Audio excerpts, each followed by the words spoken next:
Story 1. Having someone to call when things go wrong is a huge privilege that not everyone has. Story 2. Having no health issues, no chronic illness, no mental or physical disabilities, strong immunity, healthy weight, healthy organs, and additional financial resources to maintain this health. Story 3. Living with easy access to nature and the ability to spend as much time as you want in the woods, desert, ocean, or other natural environments. Story 4.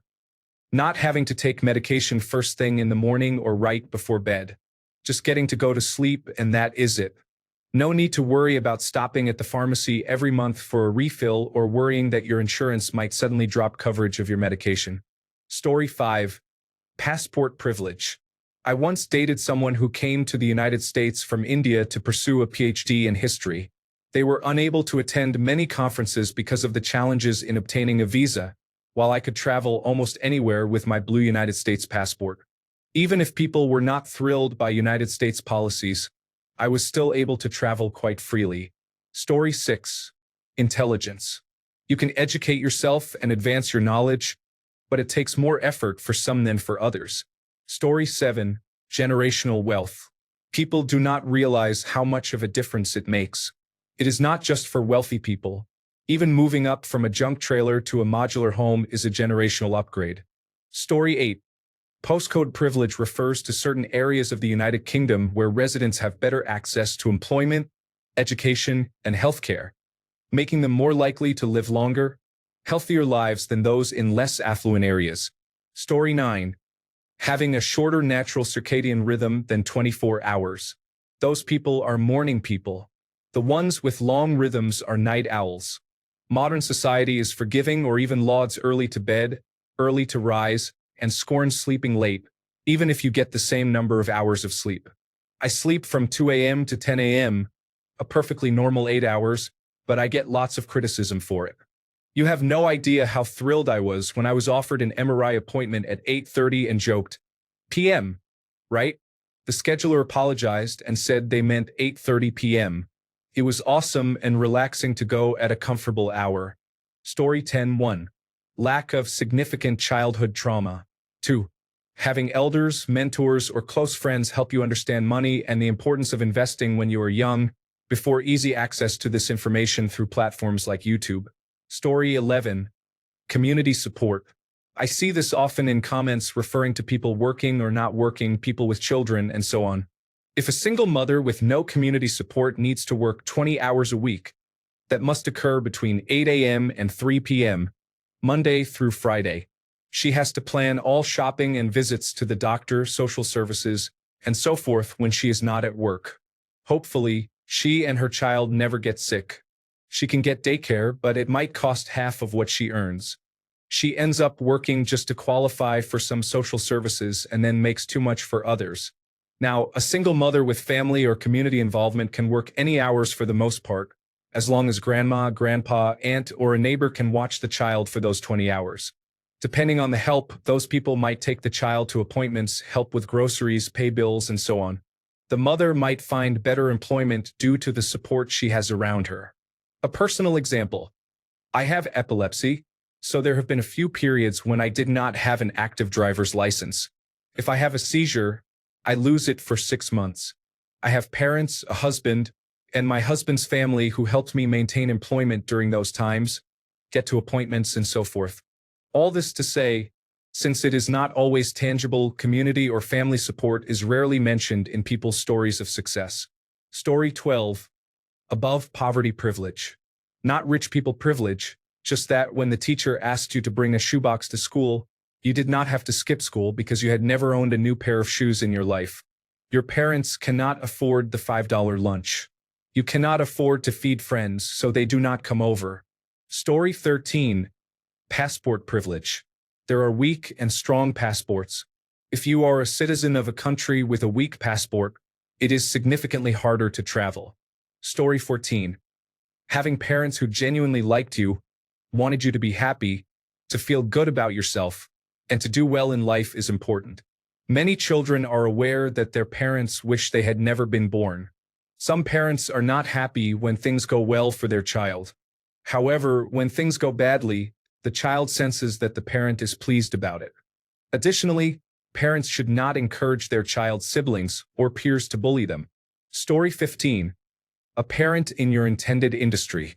People talk about how nice it must be for celebrity children to get connections. I wonder what life is like if a parent is professionally creative and able to see creative dreams as a financially viable path. Emotional support sounds like a privilege to me. Story 16. Being raised middle class, growing up with access to basic needs like running water and an education, and not having to worry about money constantly. Story 17. Health and not living with the knowledge that you have a degenerative disease that limits your life expectancy. Story 18. Being able to attend school at any level is a privilege that some people unfortunately do not have, but many do not recognize it as a privilege at all. I was homeschooled by abusive fundamentalist Christians and did not learn how to read until middle school. I still struggle with reading almost 2 decades later. The only thing my 6 siblings and I were taught was from my parents reading the Bible to us once or twice a year. That was all they thought we would need. This environment exposed us to various forms of abuse, including physical, sexual, and verbal. There are no regulations, check-ins, or requirements for homeschooling in my state, so it was very easy for my parents. I know almost nothing about math, and my knowledge of history is very limited. Most other subjects feel completely unfamiliar to me. I taught myself how to read through online games like Neopets when I was around 12 years old. Over almost 2 decades, I have tried to teach myself some of these subjects, but I cannot do it on my own. It feels completely hopeless, and every time I try, I am reduced to tears because I despair at all the opportunities, experiences, and friendships I have lost. People who have had the privilege of going to school have no idea the kind of damage this can cause, not just educationally or intellectually, but socially and mentally. I had no friends growing up aside from a few I made online after improving my reading and writing skills. I still struggle greatly with social cues, talking, and making friends. It is devastating. I could have been a completely different person. I could have gone to college and had a career I was passionate about or not, but at least I could have had the opportunity. I could have had friends, memories, and experiences. Even if I had not had friends, I just wish I had been allowed the privilege and the chance to do any of it. Story 19.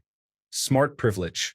Almost everybody feels comfortable disrespecting people they consider intellectually inferior, but the reality is that some individuals simply lack the intellectual capacity to reason properly, and it is not their fault. There is also height privilege for men, and recent studies have become too significant to ignore. Story 20. First world privilege. Things may be difficult here, but I don't lie in bed with anything next to it in case the door gets kicked in. When I leave the house, I already know what I am going to pay for things, and that won't change unless it is by my choice. I can get what I need within a day, even if I have to go to the next town over. Story 21. Pretty privilege refers to the way attractive people are treated and the opportunities they receive, which are significantly greater than those given to unattractive people. This applies to both men and women, but particularly to women. Story 22. Having a cell phone that is new enough to run applications for security purposes is important. Recently, there were some changes at my school, and everyone involved assumed that everyone aged 18 to 22 must own a new iPhone. However, some people have an iPhone 6 or older, or a flip phone that cannot download applications anymore. These individuals spent months locked out of everything until a backup plan was implemented. Story 23. Living within an hour of your parents. If 3 college students are sitting around having a cigarette and splitting a box of Kraft dinner, the kid whose mother lives nearby is always going to be in a better position than those who had to move from another jurisdiction to attend school. That used to upset me with my first boyfriend in university. Whenever he wanted to go out and I was broke, I would say, "Come on, I can't afford your lifestyle." He would say, "We both make the same money, it's no big deal, why can't I come?" The fact is, when you don't have the basics, you can always go home and get yourself together, like even just to do laundry, to get out of the city, to take a mental health day, or to have a storage locker.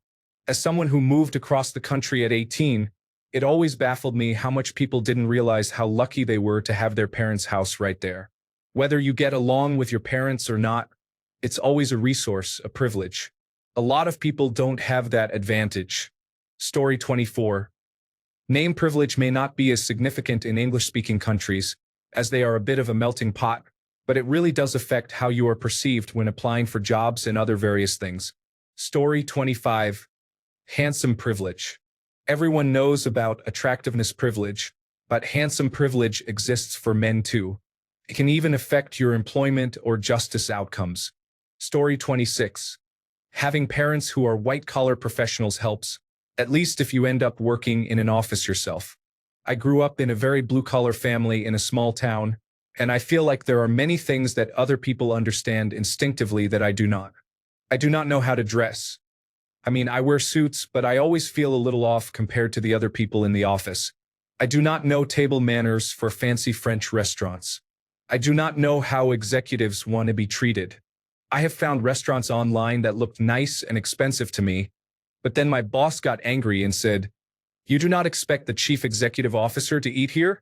I feel like I am going to be exposed as a fraud any day, and this feels more like culture shock than anything I have ever experienced in a foreign country. I guess the people I work with may be equally disadvantaged if they wanted to get a job in a rural factory or somewhere similar, but if you want to work in an urban professional environment, having grown up in that environment feels like immense privilege. Story 27. Having the means to boycott any company or store you do not approve of and buy from somewhere else that might be more expensive is important. I encounter people all the time who do not have to worry about not being able to afford a higher-priced alternative. Story 28. Having good parents is important. My friend from high school was being sexually abused by her father, John Leland Phelps. I had many friends growing up who had difficult or abusive parents. I was fortunate to have a good mother. Story 29. Being able to sleep normally is important.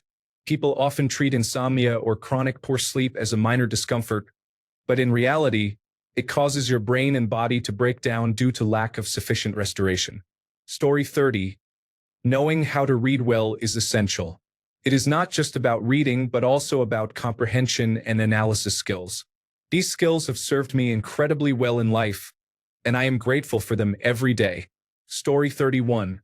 Having a roof over your head is important. People are quick to sneer and ridicule homeless individuals without understanding how hard it is to live that way. It is incredibly difficult to escape such a situation once you are in it. You never know how someone ended up in that position. Be kind, you never know what people are going through. Story 32. Having a consistent, dry place to sleep. Being homeless rewired my brain to constantly scan my surroundings looking for potential spots where I could hunker down for the night. It is such a primitive type of anxiety that medication and therapy barely address it. Story 33. Having a healthy relationship with food. Some people can eat, not eat, or stop eating when they want to. There is no mental distraction or intense cravings. Eating is simply an occasional activity with little impact on their emotional state. Story 34. Executive functioning skills are often poorly understood. I am not late because I did not care. I have severe time blindness, difficulty prioritizing tasks, and a poor working memory. I do not live in chaos because I do not care. I simply cannot keep everything under control, which leads to feeling overwhelmed and unsure where to start fixing things. I did not forget your birthday because it did not matter to me. I either did not check my journal, did not go on social media that day, or received the reminder while occupied and then completely forgot about it. Story 35. The opportunity to participate in sports and swim lessons required not only the money to pay for the activities, but also a parent to take you to and from the games. Story 36. Living in a safe neighborhood as a child with access to outdoor activities and peers of a similar age. Story 37. Having adequate energy to function and not experiencing chronic fatigue. Imagine a good night's sleep energizing you. Imagine eating anything, filling your stomach, and gaining energy from it. That is a mystery to me. Literally every action takes effort. Story 38. I don't know what I would call it, but the privilege given to neurotypical individuals without depression or anxiety is that they are living life on easy mode. Story 39. Just a few posts above, there was a comment about Dakota Johnson saying she cannot function if she does not get at least 10 hours of sleep. That is not an option for everyone. Story 40. Being able to drive. Due to disabilities, I am unable to drive. I took hours of driving lessons with an occupational therapist who specializes in helping disabled people drive. After the lessons, he told me he did not believe I would be able to drive. When I asked my eye doctor to fill out the paperwork so I could get a license, he said he would only fill it out if I agreed to drive only on days with good weather and during the day. During college, one of my parents would drop me off at the train station, or when they were unavailable, I took a taxi for the approximately 2-hour trip to college instead of a 45-minute drive. I had a professor who insisted we bring things to class. One time, she wanted us to bring milk crates to prove we had something to store the handouts she gave us. I explained my situation to her, but she said, "All you kids can drive. You just don't want to. If you don't want to drive, you have family that can take off work and bring you here, right?" I was flabbergasted. Luckily, one of my parents was able to take the day off, but they were incredibly upset about it. Story 41. Naturally good health. Some people can do all of the worst things and be perfectly fine, while others do everything right and face difficulties at every turn. I have only recently started to realize how lucky I am. Story 42. Literacy. Imagine trying to navigate life when you cannot read a menu, street signs, the directions on your medication, your tax forms, instruction manuals, transit timetables, election materials, work contracts, and more. Story 43. Being able to work. I really hate being disabled. I miss my old job so much. I work 8 hours for free almost every night in my dreams. I would do anything to be able to return to work. Story 44. Having food available in grocery stores to purchase is important. It is not just about having the money to buy it, but ensuring the supply is available at all times. In many places, this is not even an option. Story 45. Naturally, having great social skills means you often have a friend group and are popular, have a great love life if you want one, and easily get hired. In contrast, those of us who are autistic struggle with all three. Story 46. My wife said this to me today. As a 6'4" white man, I am quick to give my perspective. I did not realize that I might intimidate others, making them feel less able to share their views. Story 47. Ability to drive. I have a learning disability which makes driving really challenging for me.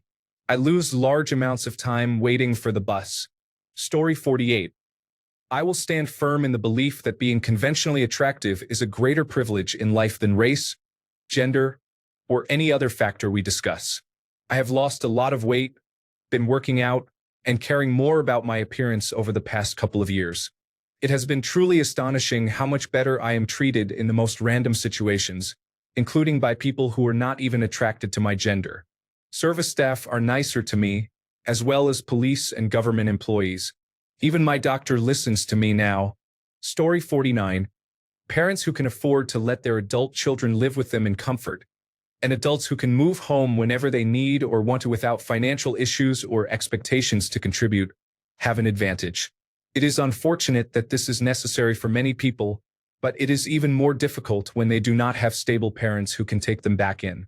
This support is a significant benefit for those who have it and a major disadvantage for those who do not, especially if it is because the parents are not good to be around. If you have good parents, let them know as often as possible. Even if they cannot do much to help you when you need it, they love you and wish they could do more. Story 50. Being a morning person or being neurotypical. There are multiple sleep phenotypes and many neurodiverse people, but somehow these groups have been labeled as the default or standard types. Society has been structured to center them and forces everyone else to conform to their norm or be penalized for not doing so. There is no reason society could not be structured to accommodate all these types. If people are night owls, there is no reason they should not be able to work and conduct business at night. Story 51. Non-disabled privilege. Enjoy your body while you can, and do not be unkind to physically disabled people. Can happen to you too. Story 52. My vision is relatively poor but stable. If you need reading glasses, that is common. I cannot function day to day without my glasses. 2 years ago, my vision was minus 7.5 diopters in my right eye and minus 5.5 diopters in my left. For context, Anything over 2 diopters is considered severe enough to require glasses while driving. I cannot order glasses without having the lenses thinned to fit into the frames, which costs extra. Annual eye exams are expensive. Most people get checked every 2 years, but my family has a degenerative eye disease, so I have exams every year.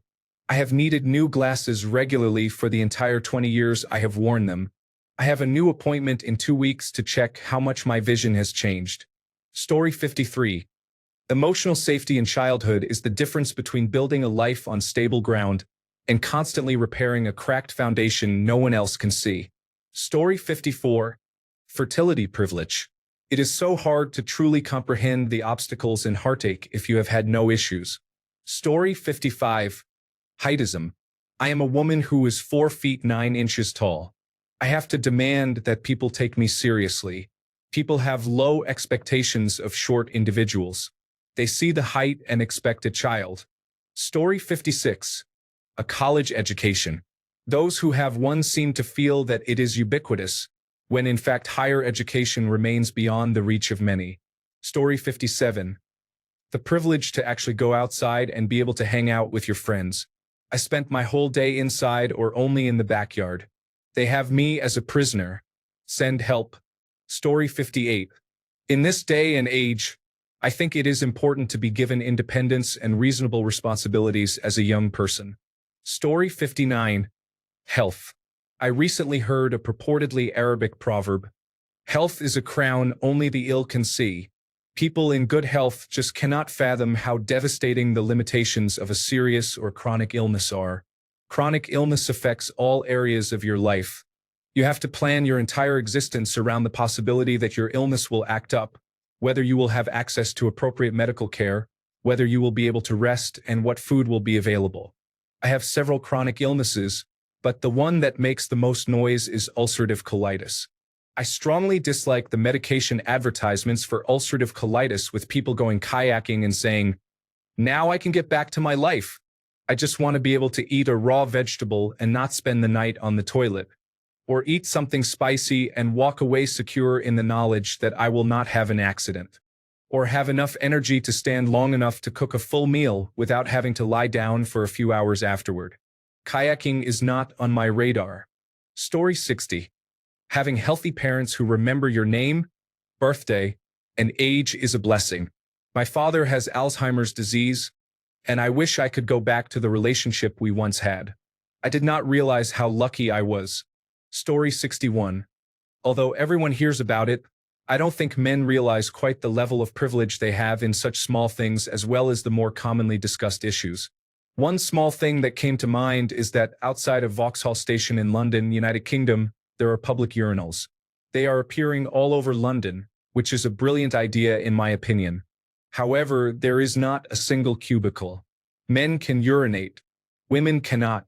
I understand the difference between the needed facilities, but if there are enough resources to build public urinals in multiple areas, you would hope there would also be facilities for women. Also, just to add, these urinals are maybe 50 meters from the River Thames. I have seen more men standing by the river and urinating into it than actually using the urinals. Story 62. 1. Male veteran privilege. In straight marriages, everyone assumes the husband served and never thinks to ask if the wife served, meaning actually served, not just as a military spouse. Skinny privilege. The way I was treated changed drastically when I started taking birth control and gained weight. People still don't understand that being skinny doesn't equal being healthy. I have had to encourage friends who were underweight when they gained a pound or two because that was an accomplishment. No one told them their anxiety or chronic pain was caused by their weight. Their health issues were immediately investigated. Story 63. Living without mental illness.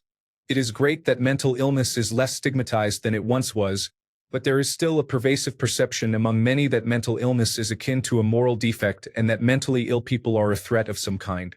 We are your family, your friends, your colleagues, your fellow citizens. Story 64. Hearing privilege. Deaf people do not have a country or specific area where people know their language. Nothing in the hearing world we live in is designed for them. Story 65. Not having a family history of a certain illness or condition can be reassuring.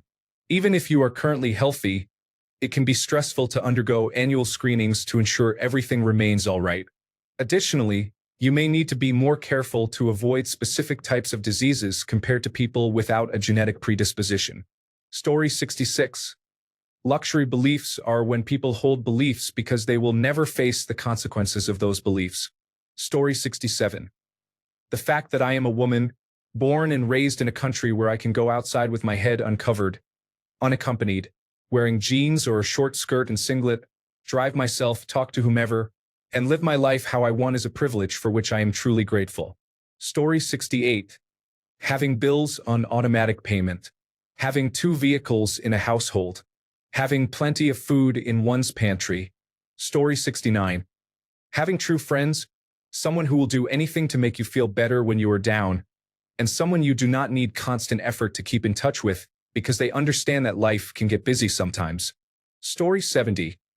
Parents who care about your education and success make a difference. You can have all the money and resources in the world, but it means nothing if your parents do not care that you are actually educated and ready to enter the world. My father did not care what happened to us, especially after he left. Even when my mother was homeless with us and wanted us to get back on our feet, she did everything to ensure we were up to date on homework, that our school affairs were managed, and that she took the small amount of time she had each day to invest in our education. It is not unreasonable to want your child to do better for themselves. She had no money to send us to preparation classes for the Scholastic Assessment Test, but she had $20 for a used preparation book and free time on Saturdays in the living room. Thanks a bunch for sticking around till the end of the video. Remember to subscribe, and until next time, stay awesome and goodbye.